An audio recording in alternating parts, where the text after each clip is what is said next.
Are you experiencing keyboard issues after updating your iPhone to iOS 18.2? Don't worry, you're not alone, and we've got some easy fixes to help you get your keyboard working smoothly again.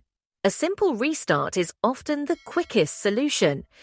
Once your phone restarts, check if the keyboard issue is resolved. If the problem persists, adjusting the autocorrection and predictive text settings might help.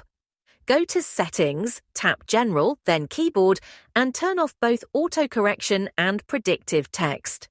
Wait a few seconds, then turn them back on. Test the keyboard to see if this resolves the issue. Still having trouble? Try resetting the keyboard settings. Be aware that this will erase your custom keyboard dictionary and reset all keyboard-related settings. To do this, head to Settings, select General, and scroll down to Transfer or Reset iPhone. Tap Reset, choose Reset Keyboard Dictionary, and confirm. Your iPhone will restart. Once it's back on, test the keyboard to see if the issue is fixed. These steps should resolve most keyboard issues on iOS 18.2, helping you get back to a seamless typing experience.